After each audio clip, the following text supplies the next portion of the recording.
Assalamualaikum warahmatullahi wabarakatuh. Teman pecinta sejarah, apa kabarnya hari ini? Mudah-mudahan dalam keadaan sehat dan selalu dalam lindungan Allah Subhanahu wa taala. Bertemu lagi dengan saya Anissa Amisani di program Baca Sejarah, masih di serial kronologi sejarah tahun 631 Masehi bertepatan dengan tahun ke-9 hingga ke-10 Hijriah. Seperti biasa, kita akan bacakan dulu peristiwa-peristiwa penting apa saja yang terjadi di tahun ini, baik dari dunia Islam maupun di luar dunia Islam. Dari dunia Islam diawali dengan peristiwa Ghazwah Tabuk, kemudian penghancuran Masjid Al-Dhirar, yang ketiga ibadah haji pimpinan Abu Bakar As-Siddiq, yang keempat kedatangan delegasi Saqif, Bani Kilab, dan banyak kabilah Arab lainnya untuk menyatakan diri masuk Islam.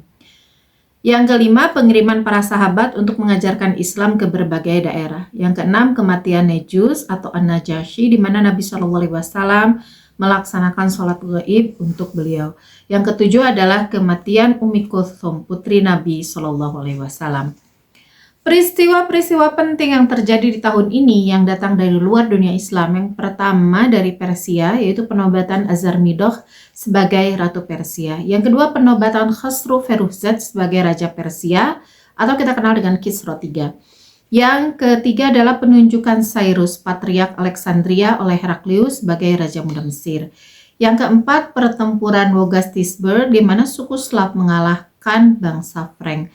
Yang kelima, pergantian tahta Visigoth, di mana Raja Sintila digantikan oleh Sisenan. Dan yang keenam, pembatalan skema feodal yang terjadi di dinasti Tang Tiongkok. Dan teman pecinta sejarah, bahasan kali ini tentang utusan-utusan atau kabilah-kabilah yang ada di Jazirah Arab datang ke Madinah untuk menyatakan diri masuk Islam.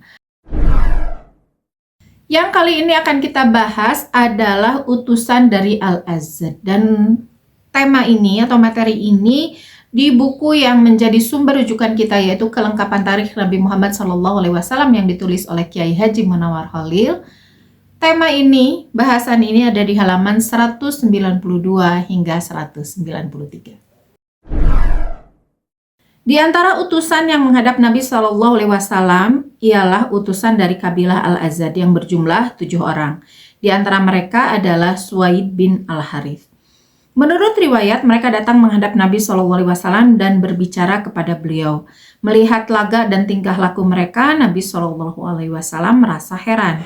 Oleh sebab itu, bertanyalah Nabi SAW kepada mereka, "Siapakah kamu?" Mereka menyahut dengan tegas, "Kami orang-orang yang beriman." Mendengar jawaban mereka yang demikian tegas, tersenyumlah Nabi SAW dan bersabda, "Inna likulli qawlin haqiqah, fama haqiqatu qawlikum imanukum." Sesungguhnya bagi tiap-tiap perkataan itu ada bukti, maka apakah bukti perkataanmu itu dan imanmu? Mereka menjawab, 5 perkara, 15 perkara. 5 diantaranya pernah Tuhan perintahkan kepada kami dengan perantaraan utusan Tuhan supaya kami mempercayainya. 5 diantaranya telah Tuhan perintahkan kepada kami dengan perantaraan utusan Tuhan supaya kami mengerjakannya. 5 perkara yang biasa kami lakukan sejak masa jahiliyah yang masih akan kami lakukan sampai sekarang, kecuali jika Tuhan tidak menyukai salah satu di antara yang 5 perkara itu.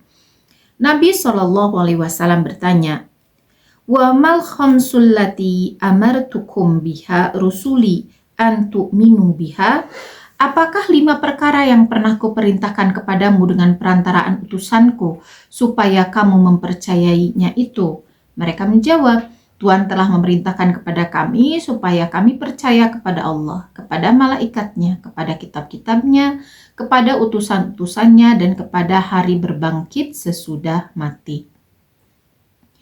Kemudian Nabi SAW bertanya pula, ini berarti yang pertama diberitakan, 5 hal yang diperintahkan kepada mereka itu berarti ini masuknya rukun iman ya, 1-5. Kemudian Nabi SAW bertanya pula, "Wa mal khamsul lati amartukum an ta'malu biha?" Apakah 5 perkara yang telah kuperintahkan kepadamu supaya kamu mengerjakannya? Mereka menjawab, Tuhan telah memerintahkan kepada kami supaya kami mengucapkan tidak ada Tuhan selain Allah dan sesungguhnya Muhammad utusan Allah. Supaya kami mengerjakan sholat, supaya kami mengeluarkan zakat, supaya kami berpuasa di bulan Ramadan, dan supaya kami mengerjakan haji ke Baitul Haram bagi siapa yang sanggup melaksanakannya atau menjalankannya. Ini berarti rukun Islam ya.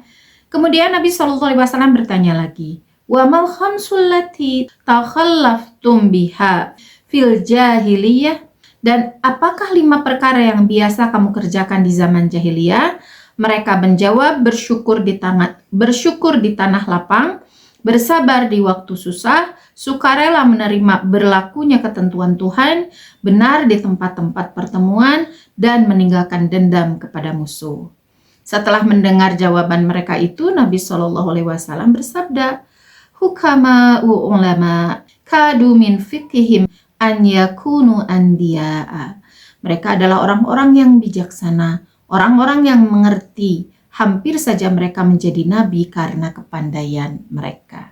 Ini maksudnya apa ya kalimat Rasulullah? Nanti akan kita bahas ya setelah selesai kita baca percakapan yang terjadi di antara Rasulullah SAW dan para utusan ini.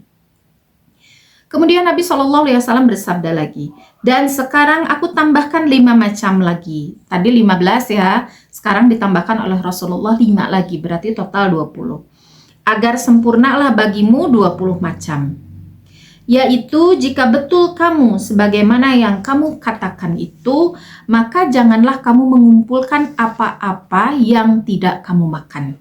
Janganlah kamu membangun apa-apa yang tidak kamu tempati.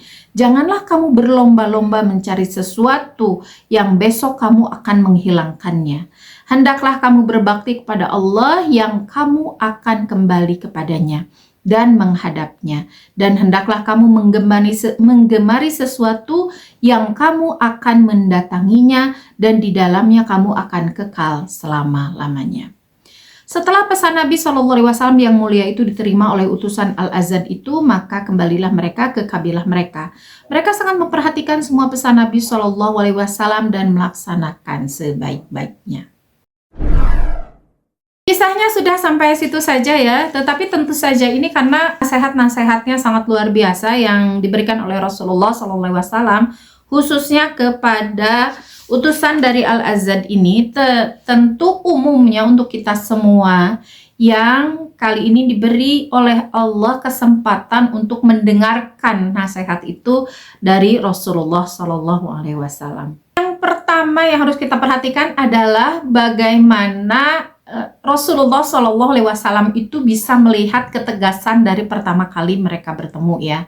Jadi Rasulullah SAW itu dari awal sudah melihat karakter mereka yang unik. Meskipun tidak diceritakan ini uniknya seperti apa, tetapi karakter orang-orang dari Al-Azad ini menarik perhatian Rasulullah SAW dan membuat beliau bertanya-tanya, ini kalian ini siapa? Kalian dari mana? Yang kedua adalah pengetahuan bahwa ternyata kenapa orang-orang itu yang datang ke Rasulullah SAW di Madinah itu kok tiba-tiba banyak ilmu aja gitu. Mereka belajarnya dari mana, kan gak ada media sosial ya, tidak ada fasilitas buku gitu kan, tidak ada fasilitas berita-berita yang sangat cepat. Selain memang berita-berita yang heboh dan viral yang pada saat itu diberitakan oleh para penyair di pasar-pasar.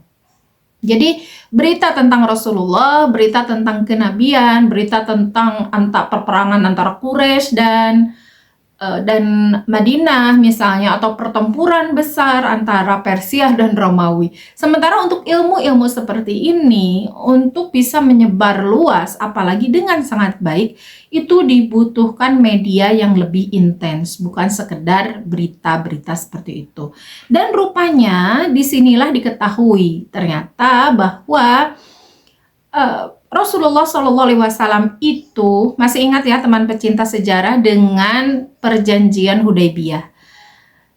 Di masa jeda perjanjian Hudaybiyah atau perjanjian Hudaybiyah itu dilaksanakan. Di situ kan ada yang isinya itu tentang gencatan senjata. Jadi tidak ada lagi peperangan. selama 10 tahun ke depan antara Quraisy dan Madinah. Meskipun kejadiannya itu hanya kurang lebih terlaksananya hanya kurang lebih 2 tahun saja kurang lebih. Tetapi di masa jeda peperangan itu Rasulullah Shallallahu Alaihi Wasallam memanfaatkan masa itu untuk berdakwah, mengirimkan delegasi atau mengirimkan para pendakwah ke sekitar Jazirah Arab. Bukan hanya ke sekitar Jazirah Arab saja, tetapi juga surat-surat yang disampaikan, dakwah yang disampaikan kepada negeri-negeri yang jauh. Seperti Romawi, Persia, Mesir, mereka kan dapat semua ya surat-suratnya. Kemudian kerajaan-kerajaan di utara banget Jazirah Arab gitu, yang kerajaan-kerajaan itu ada di bawah kekuasaan Persia, atau ada juga yang di bawah kekuasaan Romawi. Kemudian sampai juga dakwah itu ke Yaman. Nah, tentu saja orang-orang atau kabilah-kabilah, daerah-daerah yang ada di sekitar Madinah juga dikirimi dai-dai. Nah, salah satunya dai itu diutus oleh Rasulullah SAW ke Al-Azad. Nah, ketika itulah dai tersebut menyampaikan 10 hal. Yang pertama yang disebutkan oleh Suwaid bin Al-Haris. Menyebutkan yang pertama itu 5, yang pertama itu menyebutkan tentang rukun iman. Disebutkannya di sini 5 ya. Kemudian 5 tentang rukun Islam. Yang 5 lagi adalah kebiasaan, kata Suwaid. Kebiasaan baik yang dibawa dari jahiliyah dan dilanjutkan karena memang baik dan tidak bertentangan gitu ya. Yang ketiga adalah hal yang mereka bawa dari masa jahiliyah namun hal itu baik, yaitu bersyukur di tanah lapang, bersabar di waktu susah. Tentu ini hal-hal yang baik ya, bersyukur, bersabar. Kemudian ridho terhadap takdir Allah. Di sini kan sukarela menerima berlakunya ketentuan Tuhan. Ini masuk sebetulnya ke dalam rukun iman ya. Sukarela menerima berlakunya ketentuan Tuhan, menerima takdir Allah, apakah takdir itu baik atau takdir itu tidak baik untuk mereka. Segala sesuatu yang dari Allah mereka terima dengan baik karena mereka yakin segalanya tentu kebaikan. Meskipun mereka melihat secara duniawinya, ini nggak baik nih buat kami, maksudnya musibah lah misalnya ya, menimbulkan kesedihan, kehilangan dan lain sebagainya, tetapi tentu di hadapan Allah itu pasti yang terbaik. Dan ini nasihat yang luar biasa. Itu bahkan masuk ke dalam rukun iman. Makanya tidak disebutkan di 5 yang pertama. Karena ini sudah kebiasaan mereka dari dulu, kata mereka gitu ya. Kemudian benar di tempat-tempat pertemuan. Jadi tidak berbuat maksiat lah di tempat umum ya. Dan meninggalkan dendam kepada musuh. Tidak boleh berbuat kejahatan di tempat umum. Dan harus meninggalkan dendam, jadi membersihkan hati dari kebencian-kebencian kepada orang lain. Dan ini kan semua ajaran yang sangat baik dan tentu tidak dilarang untuk dilanjutkan ya. Jadi segala sesuatu di masa-masa sebelum Islam atau pra-Islam yang baik seperti 5 yang ini, atau misalnya contoh lain itu menjamu tamu ya, itu tidak dihentikan, lanjutkan saja hal-hal yang baiknya. Kemudian 5 ajaran Rasulullah SAW yang baru, itu yang baru untuk mereka ya, 5 tambahan kata Rasulullah. Yang pertama itu adalah janganlah kamu mengumpulkan apa-apa yang tidak kamu makan. Kita ambil saja secukupnya untuk kita gitu ya. Jangan sampai, nah ini apalagi buat ibu-ibu nih, nasihat yang sangat berharga. Jangan sampai mentang-mentang gratis nih kita bawa makanan itu sebanyak-banyaknya kita simpan di kulkas. Padahal ternyata di kulkas pun tetap ada masa kadaluarsa ya. Jangan-jangan karena nggak ada yang makan, pada akhirnya tetap saja makanan itu rusak gitu karena nggak ada yang makan. Nah jangan sampai terjadi seperti itu. Udah ambil secukupnya aja yang akan kita makan. Kira-kira kita, ini nggak akan dimakan nih, di rumah nggak ada orang, misalnya ada atau di rumah makanan kayak gini jarang laku, meskipun gratis nggak usah dibawa gitu ya. Itu akan menjadi pemubaziran. Kemudian nasihat yang kedua, janganlah kamu membangun apa-apa yang tidak kamu tempati. Ini sebetulnya nasihat Rasulullah yang luar biasa. Mungkin tidak terasa bagi orang yang biasa ya, tapi bagi orang yang punya uang, mereka ada keinginan, atau kita lah ada keinginan sebagai manusia ya, untuk beli di sini, beli di sana. Padahal nggak kita tempatin, kecuali kalau dengan niat untuk disewakan misalnya ya. Jadi bisnis jatuhnya ya, bukan untuk pribadi. Ini mengajarkan kita untuk menahan segala keinginan duniawi, itu sih intinya. Kemudian janganlah kamu berlomba-lomba mencari sesuatu yang besok kamu akan menghilangkannya. Nah, dua hal yang di atas tadi itu adalah dua contoh, makanan dan tempat tinggal. Itu adalah dua contoh hal yang kita kumpulkan dan besok itu akan hilang. Makanan setelah dimakan kemana sih? Ke toilet kan ya. Rumah kalau tidak ditempati kemana sih? Ya nggak akan jadi apa-apa gitu. Kecuali ya harta yang sebetulnya tidak bisa kita pakai juga gitu. Besok itu akan sirna.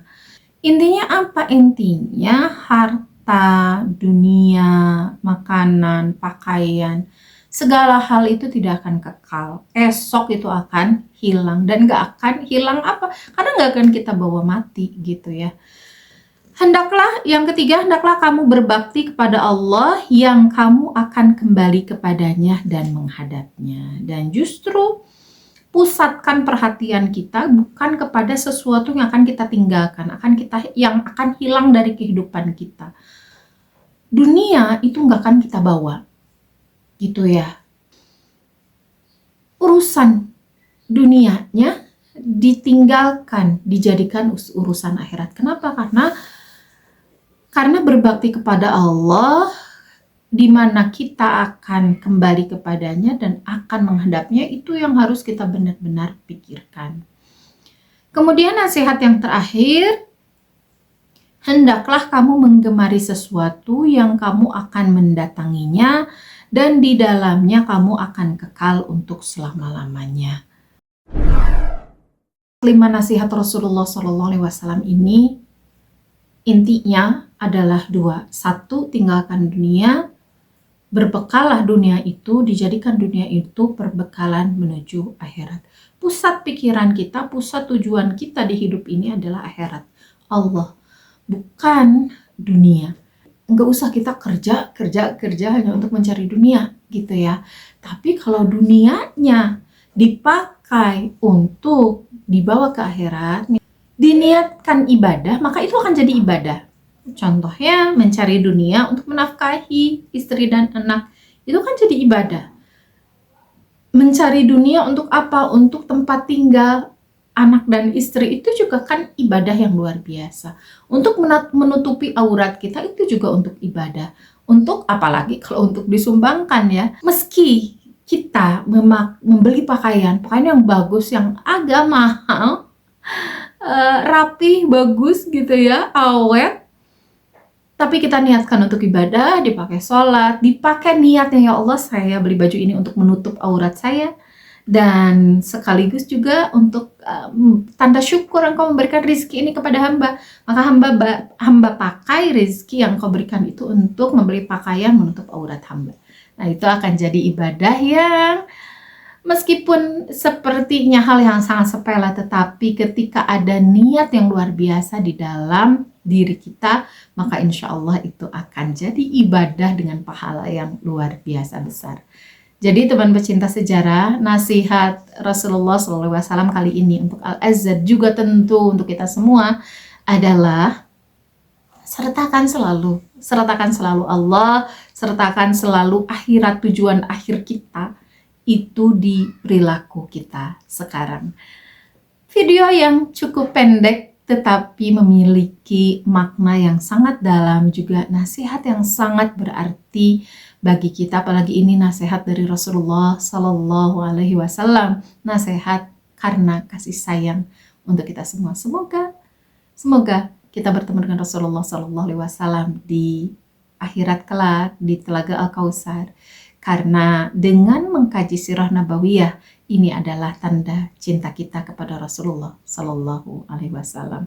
Mulai sekarang, niatkan segala apa yang kita lakukan, tentu untuk bekal akhirat. Teman pecinta sejarah, terima kasih sudah menyimak hingga detik ini. Mohon maaf atas segala kesalahan. Bertemu lagi di video berikutnya. Jangan lupa bagi yang belum untuk subscribe. Kemudian like jika Anda menyukai video ini, komen, dan share supaya semakin banyak orang yang semakin ngeh dengan Sirah Nabawiyah. Wassalamualaikum warahmatullahi wabarakatuh. Dadah.